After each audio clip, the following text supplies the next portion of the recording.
All right. Welcome, everybody, to today's episode of the Freedom Formula podcast.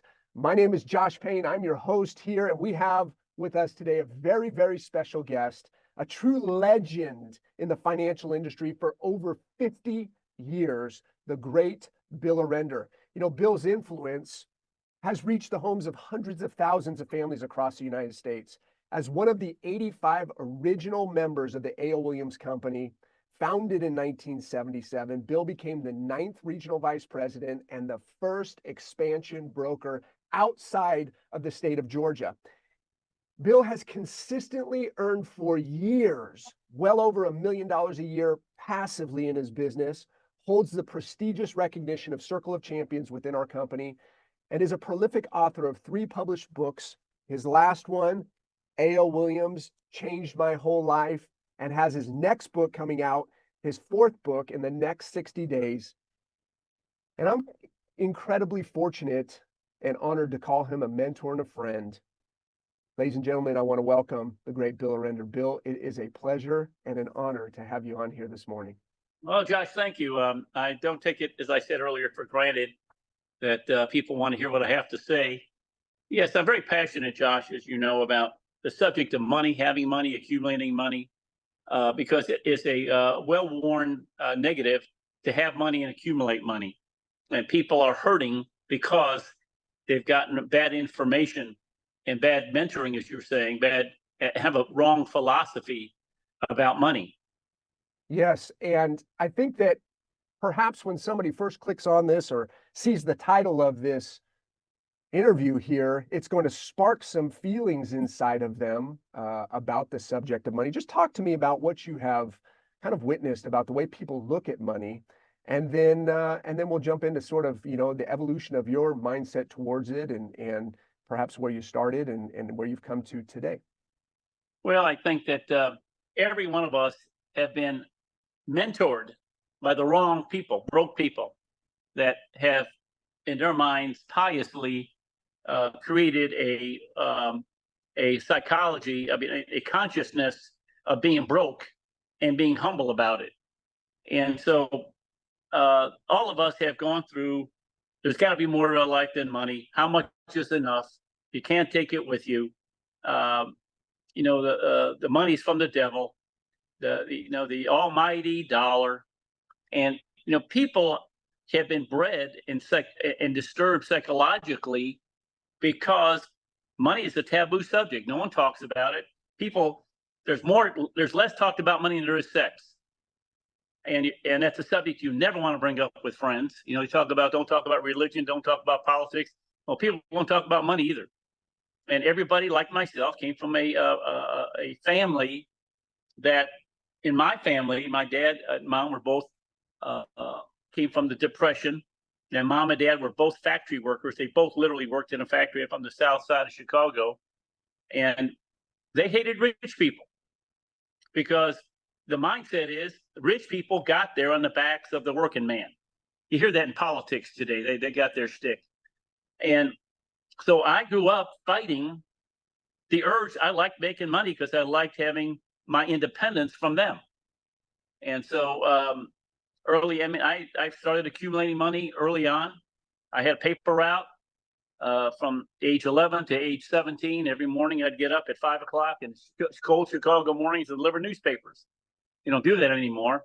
But I liked the feeling, and the founder of our company, as you know, built the whole company on not having anybody's thumb on you financially. And so, Josh, I really got passionate about making and accumulating money.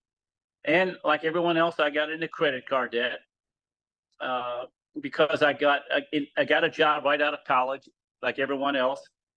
And the job didn't pay me enough. And so I started using my credit cards as another source of income. And I started feeling the humiliation of using credit cards, having credit card debt. And it was something out of Gone with the Wind. As God is my witness, I'm never going to be broke again. I decided I'm going to start making money. I don't care what anybody said. And so I started learning through our company, through Art Williams, the founder of our company. He was a great teacher. about money accumulation and becoming financially independent. And because he said either you're financially independent or you're dependent financially. And most people go through life not trying to accumulate money. So they end up accumulating debt. You go to church every time you go to church, not every time, but you're going to go to a lot of churches. They're going to talk about the evils of money and watch out about the evils of money and make too much money, you go to hell and all that stuff. Well, they don't teach you about the evils of credit card debt and debt loads because the pastor get debt up to his eyeballs. And it's noble to talk about not having money. You can ruin money. Money is the ruination of the world. But no one ever talks about that. Right now, student loans. My gosh, what these colleges are doing to students and parents, allowing it. And parents even taking on the debt load of the kids. Right. $1.6 trillion of student loans out there. And what do these kids do? They're begging the government to pay off their student loans. So I got to work harder. I got to work longer to pay more taxes so that the government can get votes. Buy votes. They're buying votes. Saying, vote for me and I'll pay off your student loans. That's a good deal. I'm voting for you. And they promise to pay off debt. And, you know, colleges are increasing their tuition by 8% per year, charging $300 for a book. They have no conscience regarding sticking people with debt. And buy a big house with a big car, debt. And like I say, like to say in our business, it's the only place in the world, Josh, where you can make big money and no one has to get into debt for you to make your money. Other than that, everybody has to get into debt for people to make their money. So right. I'm very rabid about this, and it's very important that people get this message. Wow. So it sounds like the introduction and the environment that Art created started to change, started to be the catalyst of change for you in the way you looked at money, the way you it sounds like the desire was there, but you started to realize sort of what we've been programmed about money, and then how we needed to not only we had to unlearn everything and reprogram ourselves successfully. Talk to me a little bit about that, how that transformed for you. Well, again, too, it's a lifelong process of undoing the wrong that's been done to us by these incorrect philosophies. And the process was, I read a book called Think and Grow Rich, and I have it right in front of me. And he's very specific. And when he talks about how, and he says here, poverty is attracted to the one whose mind is favorable to it, as money is attracted to him whose mind has been deliberately prepared to attract it. Poverty consciousness will voluntarily seize the mind which is not occupied with a money consciousness. And that means this: if you're not thinking about money, you're heading for poverty. Not again, most people, I'm not in poverty. Well, if most people if they lost their job, they'd be bankrupt within 6 weeks or 2 months. Again, the achievement, the accumulation of money cannot be left to chance, cannot be left to without having almost to the point of being obsessed about it. Making money and accumulating money. You're born in a money game. You're living in a money game. You're going to die in a money game. Nobody knows how to play the game or is even playing the game. And so I went on a journey to become wealthy, not just have money. And there's a big difference there, Josh. Having money, most people, they have money in the bank until they want to buy something, then the money goes away. And then they accumulate money to buy something else. I wanted to be wealthy. And here's the definition. Most people are afraid of wealth or condemn wealth because they condemn people who want to be wealthy as greedy. A lot of politicians like to use that word. You're just greedy, no good business people, right? And so therefore people shy away from having wealth. And here's what most people think wealth is: cars, clothes, homes, stuff, material things. And they say, how many cars can you have? How many houses? I'm not one of those people, they feel very pious. I'm not one of those greedy people that all we talk about is money.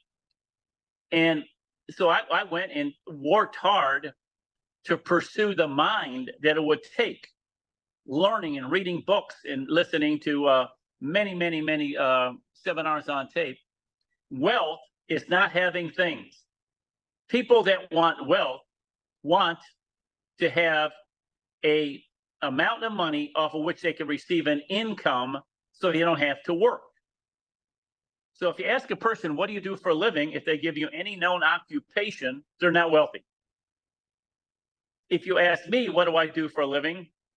Well, meaning how do I make my money? I don't have to do anything for it. Like you said, I have 100% passive income off my business that I've built over these years, off my investments that I have. I have dividends coming in. I have capital appreciation. I have capital gains coming in.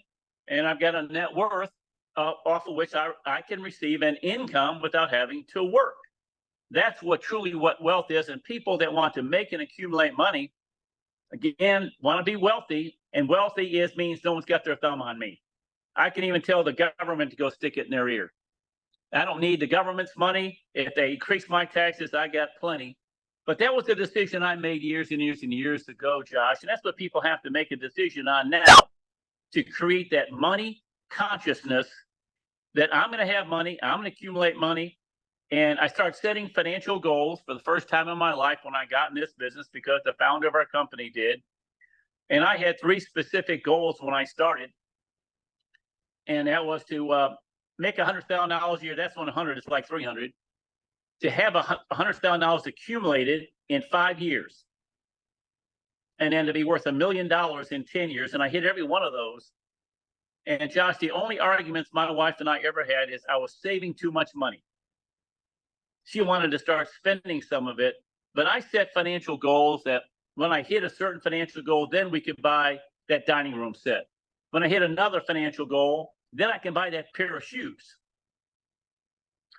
And I never bought a car because I just got infatuated with it. And I love cars are expense items to me. I'm not one of those. And the point is, you can have everything you want from a materialistic standpoint if you're willing to wait long enough so that the money coming in off your investments will pay for all your toys, all your houses and your cars and your trips. It's only about 10 to 15 years of diligence in your life. So I like talking about. I had a mentor and a guy named Bo Adams. Bo Adams was the Ralph Abernathy, if you know who he is. He helped Martin Luther King with the movement. But Bo Adams was Art Williams' sidekick in building our company. And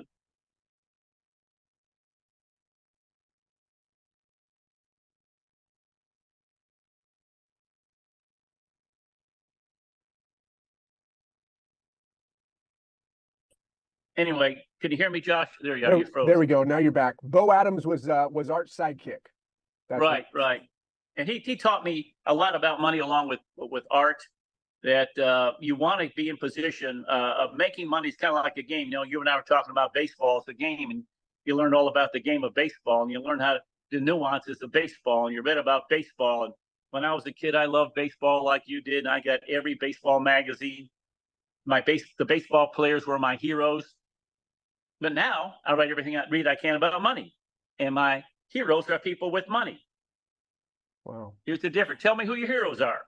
You know, I keep and accumulate all kinds of information about what these wealthy people have done with their money to help society.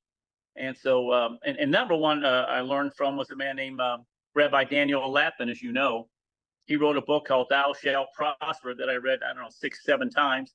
I've been to every seminar I could with him. He's become a personal friend. I've gone out to dinner with him. And I learned, Josh, that the Jewish, I'm talking about cultural Jews. I'm talking about the religious Jews that are the truly worshiping the God that we worship. They think different about money than everyone else. Christians they're wrong about money. The Jewish people are right about money.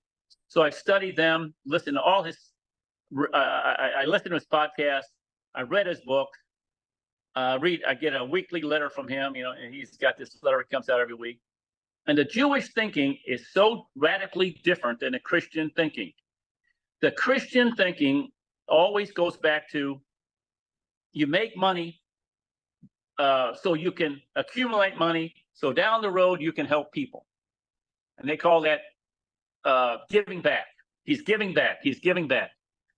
That thought process, Rabbi Loppin said, started hundreds of years ago when the pirates robbed and stole and got loot. Then they tried to save their souls by buying. They gave money to churches to build cathedrals and all kinds of stuff. They gave it back. So when people say they gave it back, that means you took. But Rabbi Lappin explains the only way you make money is by making somebody's life better. Right. And so if you're making money, that means somebody's life is better. So if you see an air conditioning man going down the street in a truck, he's going to make somebody's life better. And his reward for that is money. So, he really went through the barter system and explaining how the old days it was barter. You got corn, I've got wheat. I need corn, you need wheat, let's exchange. Well, that got cumbersome, and money became a neutral thing where people don't have to want a specific item of exchange. So money came into existence. And how do you make money? You got to make somebody's life better. You got to put time in. You got to, you got to work for 8 hours. You're making that boss's job better. So therefore, he's going to pay you. People don't see money as a reward and a consequence for doing something good. They look at it as a thing that they deserve because they got bills to pay. Hey, I need a raise. Why? Because I got bills to pay. That's why people are unemployed. Unemployed people don't get it. They're chronically unemployed because they go to a job because they need money. And I said, it's very easy to find a job. How? Just go there and say, you hire me, I'll make you money. Or I'll cut your costs. They don't think that way. They go there because they need a job. They got bills to pay, and they don't care about the other guy. And so many people, they end up hating money, like I did for a while. I wish there wasn't anything like money. And so, it's economics, but it's not, like in the political arena right now, it's about the economy. It's never about the economy, Josh. It's about your economy. Right. What are you doing about your economy? Right. So these are the things that I learned as I pursued the journey of mastering the art of making and accumulating money and having money. Again, most people's attitude about money is wrong. If you made money, you stuck it to somebody. You tattooed somebody. You hurt somebody. Like my father taught me, I hate rich people. Why? Because they only get there on the shoulders of the little guy. I saw this union guy, president of a union, auto workers union. His T-shirt is "Eat the Rich." He said, I hate rich people. Hate it. But he's got about $1 million in his 401k, Right. or $2 million. He's probably making $500,000 a year, but he gets their votes by telling them how bad he hates the rich guy. Yeah, we're gonna take care of them.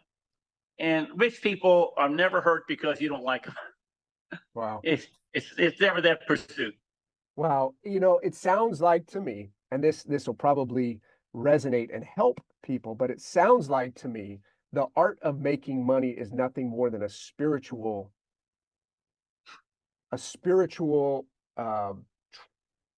process, right?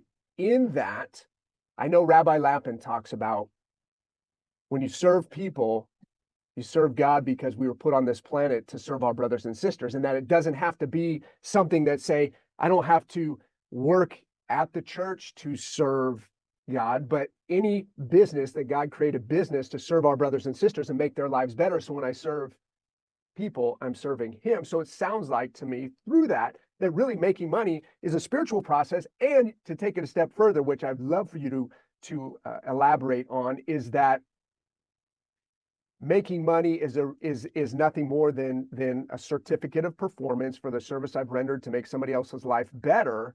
And the perspective of, if I lack money, then perhaps we could go as far as say sinning, because I'm not out doing what I'm supposed to do to serve others and make their life better, and therefore my bank account is a reflection of that. You're perfectly right about that. Rabbi Lappin said, if you walk into your office and I see all these plaques and trophies, what am I going to think about? Wow, Josh, it's impressive. You must really be excelling at your occupation. In other words, you're making that company better. You're making clients better. You're helping, like in our business, people make money by becoming a broker. We train them and teach them. So if I see a lot of trophies, plaques, those are indications of your success in doing that. Well, Rabbi Lappin said, if you have money in your pocket and you did not steal it, you earned it by making somebody's life better. So money are certificates of performance for having done a good job for people. And he says, why does it surprise us when a good and loving God rewards us financially for making his children's life better? You know, I've got 4 children, Josh, and 10 grandchildren. And if I got word that you're out there making my children's and grandchildren's life better, I'm going to favor you. And your heart is to help my children, and I'm going to reward you the best I can. And in my mind, the best thing to do is give you money. You've done this. You go to a restaurant, the guy does a great job, you give him a tip. You know, I carry $20 bills around, and my goal is to give out at least 2 or 3 of those a week, finding people in the act of doing something right here. And I love seeing the surprise on their face at a McDonald's when they give me a Diet Coke and I give them a $20 bill. And what's this for? I said, because you did a great job. I'm training them how to serve me better. So next time I go in, they're going to want to serve me better because they know that they're going to be rewarded with it. Years ago, my son, who was now in the business, was struggling in math in high school, and they went to a Christian school, all of my kiddos. And I'm very proud to say they went to a Christian school that we paid for. They graduated with college with no student loans, and they didn't have to pay for a car. That's how I got them started in life. Most people, you talk about your daughter wanting to play ball, and I was thinking, most people want their children to play ball in college, so they don't have to come up with any money. They want to get a scholarship. What is scholarship? Money. And you go to church, and we're going to have an offering. What is that? They want your money. We want you to become a partner with us in this ministry, which means what? We want your money. So, people are funny about all that, but when it comes down to it, they're trying to get free money from a college so they don't have to pay for the education. That's why they want their kids to work hard in playing ball and in studying to get scholarships, so that father and mother don't have to work hard to make them more money to pay for it. Just an aside there.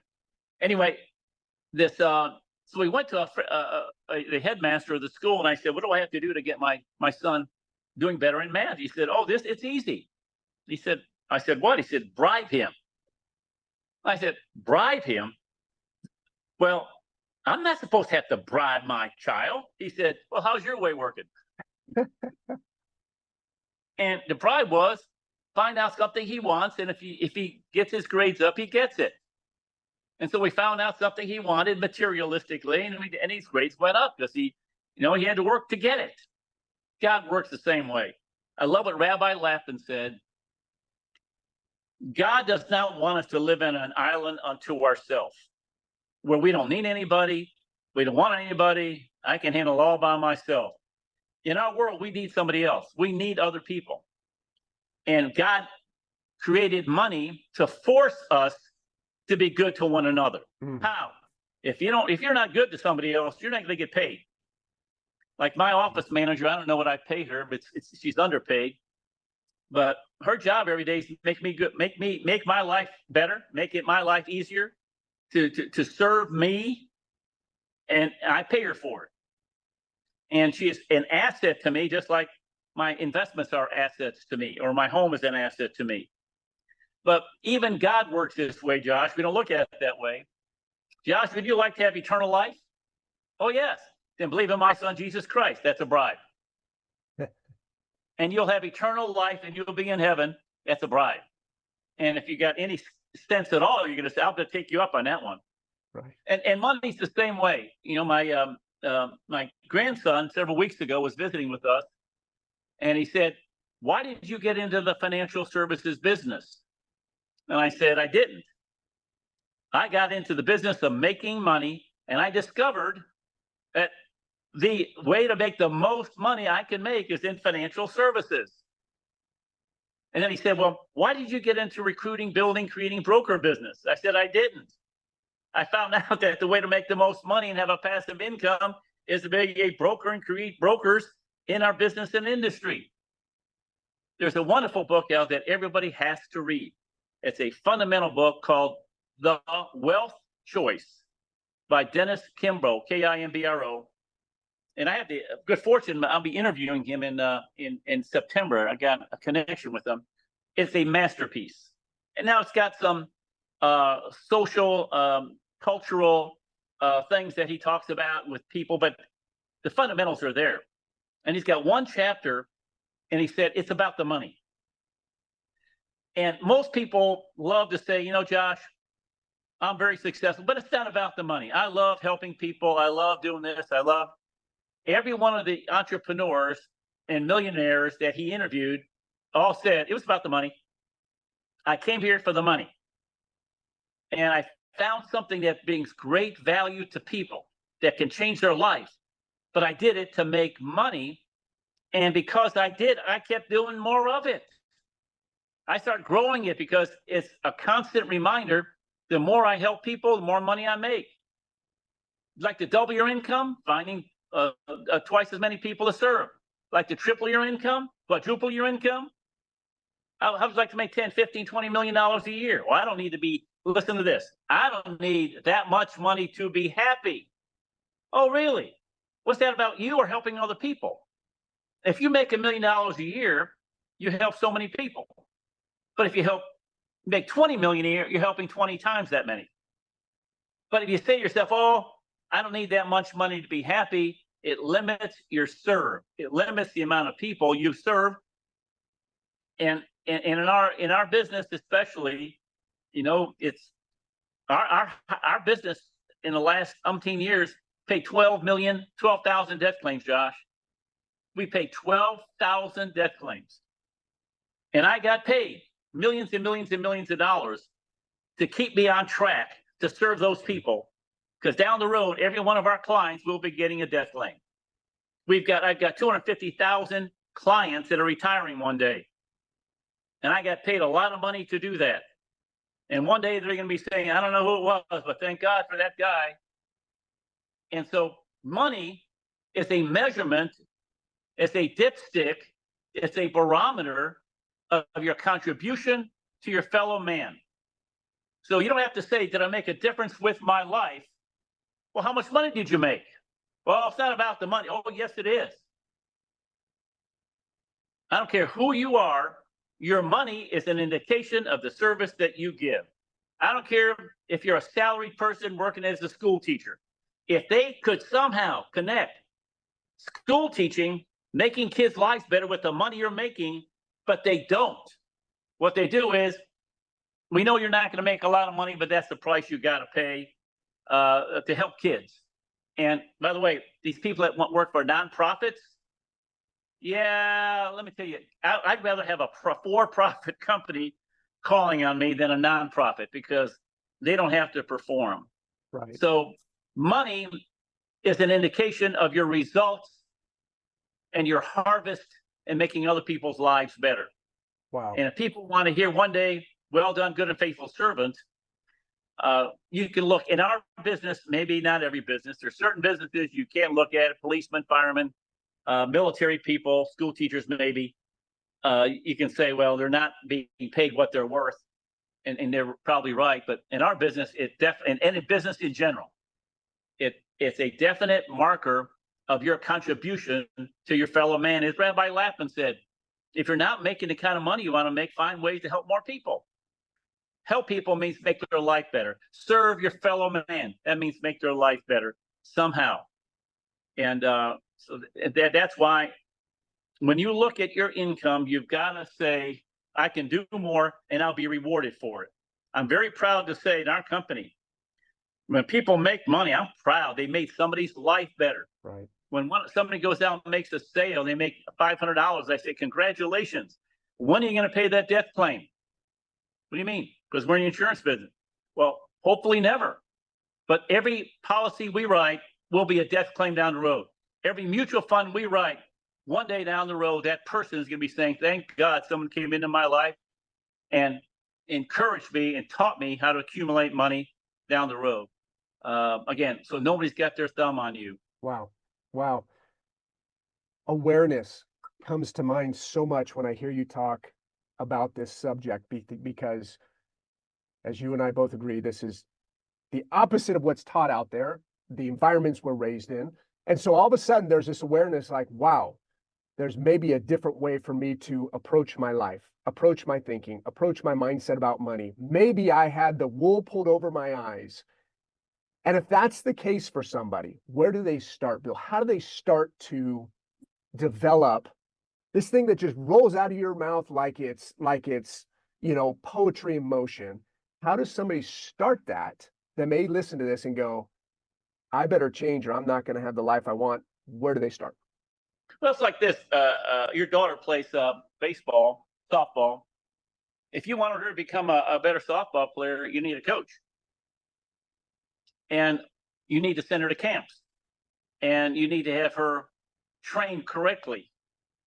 And so, unfortunately, there's no training camps for money. So you have to be your own coach. But I recommend people get on a book reading diet of only money books. And I gave you two so far. I mean, I can give you several of them, but The Wealth Choice is a must. One of them, Jen Sincero wrote a great book, Jen Sincero, Sincero. I'm a Badass at Making Money. Rabbi Lapin's book, of course, as we talked about. I just started another book. Yes, just finished a book about the Jewish thought process on money, and last night I started another one. I like to inundate myself with this thinking because it's my life's work. My life's work is not financial services. I'm in a making money for other people business. I make money for our clients. I make money for our company. I make money for the people that are in our business. And so I recommend every book you read for the next 6 months, you got to read one a month, should be about the concept of money philosophy, whether it's Think and Grow Rich. There's one by it's Thomas Anderson, Becoming a Millionaire God's Way. I mean, there's a whole slew of them, Josh. I accumulated all of them, read all of them, and the more you start thinking about reading about money, the more you do it. The next thing you do, you start getting on a money diet. I tell people this: for the next 90 days, pay cash for everything. Cash all the time. I had an opportunity. I asked people this question, Josh. I won't ask you. How much money do you have on you? And most people go, well, none. I mean, zero. These new age people, zero. And well, how do you buy? Well, I use my debit card. I use my credit card. You see, there's a disconnect when people don't have money. They can't understand money. They can't accumulate it because the mind doesn't understand what money is. It's whatever. It never goes through their hands. And when I worked in a factory years ago, I got paid with a check, and they had what they would call a money exchange. I went there and cashed my check so I can get cash. And we didn't have credit cards in the days and debit cards back in the day. So I saw cash. When I had to, I was making like $100 a week. When I had to spend $25 for something, I saw the pain in that. Ooh, there's nothing left. Right now, people don't understand money. They don't have money. Get out of money, cash, go out to the bank and get yourself, $500 in $20 bills. And you go to a restaurant, pay cash, go into that grocery store, pay cash, buy gasoline. It's a hassle, but I did this. Frankly, maybe 15 years ago, I got off cash. All those years, cash, because I wanted to make sure that I didn't forget the money basis. And so I tell people, how much money do you have on you? And they say, well, nothing. And I said, put $100 in your billfold every month for the next 10 months, so you're always walking around with $1,000. And what does that do? It tells your mind what cash is, what money is, because most people don't understand what money is. So get on a cash basis for the next 3 months, so that money has to go from your pocket into the hand of another person. So you started realizing it, right? Rabbi Dennis Kimbrough says, what's in your head is in your wallet, or what's in your head is in your purse. And I'm extreme. Don't buy anything unless you've earned the right to get it by increasing your net worth. Mm. Wow. I'm a fanatic on this. People laugh at me. I can walk around and show you what I bought, but I had to get a certain net worth before I bought it. I remember I wanted a pair of shoes, Josh. Nope. I got to get my net worth up at least another $10,000. When I get that, I'll buy those shoes. And again, I rewarded myself to buy something after I earned it and had the cash to have it. And so therefore I had to go out there and make somebody's life better. I couldn't say, hey boss, I need a pay raise, right? Or government, pay off my student loans so I don't have any payments. Isn't it funny how people are, they've become different people when they want someone else to pay their bills for them? Would you want your children, you want to pay every one of their bills for the rest of their life, Josh? No, that's not good for them. They got to figure out a way to get that connection. The Jewish people have this, Christian people do not. And it's rampant, by the way, that the Jewish people think, I can make somebody's life better and I'm going to be rewarded for it financially. And that's why, if you read any book about the Jewish people, they have a different number of the wealthiest people in America are Jewish people, percentage-wise. And when I was a kid growing up, I didn't know any Jewish person that didn't have money. But they didn't have money because they were greedy, no good. All they thought about was money. They had money because they put the two and two together. Make somebody's life better, I get money. Want to make more money? Right? And I wanted money not for buy things, but so no one had their thumb on me. Mm. And I'll ask you this question, Josh. You don't want anybody's thumb on, do you, financially? No. Correct? Correct. Have you made up your mind you want anybody's thumb on your children? Wow. You made up your mind you want anybody's thumb on your children's children? Read the Bible. A rich man leaves an inheritance to his children's children. Right. So I'm setting up my life so that no one's got their thumb on me, which they don't. My children, none of my children, they're all financially independent at this age, believe it or not. And now they're going to set up their children to be financially independent. So no one's got their thumb, and no boss, no government, nobody, no ex-partner, ex-spouse that's crazy. They don't need that man. They don't need that woman to support them. Wow. Absolutely. That's probably too much information, Josh. Absolutely amazing. I'm so excited and happy to finally have this documented and to be able to share this time with you, because in my opinion, it is invaluable. And for most people, there's no awareness of it. And once the awareness is there, Bill, which is what you're able to bring to people, and then giving steps on how to progress forward, now we can change the direction of our life. And I know that's the way it was for Tracy and I when we first had the awareness that more was available for somebody like me, that I didn't have to just continue down the same path that everybody else that I had been associated with outside of being an athlete was traveling, that I could change that course and I could learn new things. And the perspective about money is absolutely no different, and even maybe more invaluable as far as the way we think and act towards it. You gave 3 great tangible steps to get started. Get on a diet of reading books about money.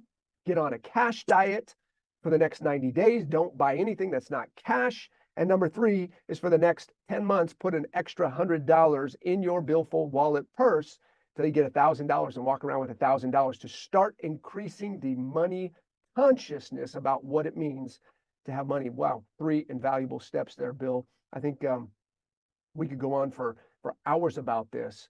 But let me finish with one last question here. And I just want to, again, thank you so much for taking the time to share your life experiences through your teachings, through your books, right, that you write and document for generations to come.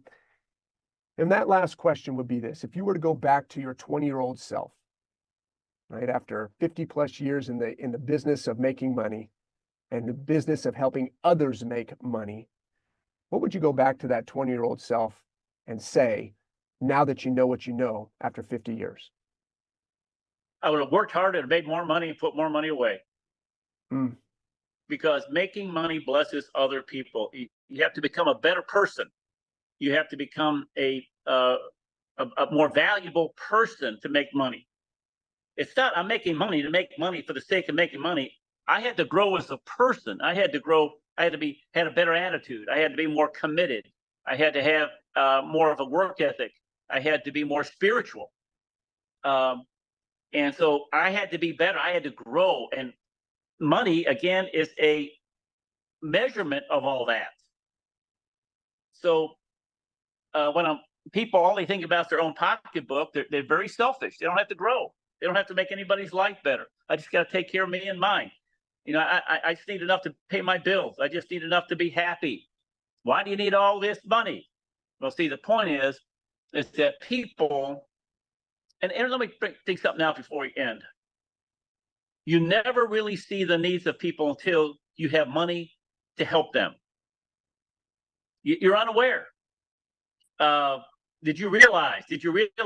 We've got stories in our company of people that, you know, I've got this friend of mine named Mike Tuttle, and he was down in Mexico, and he sees this woman that he got to know in her family, and her teeth, it was something out of a bad movie. Terrible teeth, and it disfigured her. What would you do? See, what would you do? Oh, that woman, too bad. That's sad. That's too bad. Now, what would you do if you had money? You see the difference there? Yeah. And I can send you a picture. I'm going to send you a picture of this before and after this woman. Wow. And hopefully we all have stories to tell. You see things instead of, well, the government should do something. Somebody should do something. At least I'm aware of it. I don't have any money to do anything.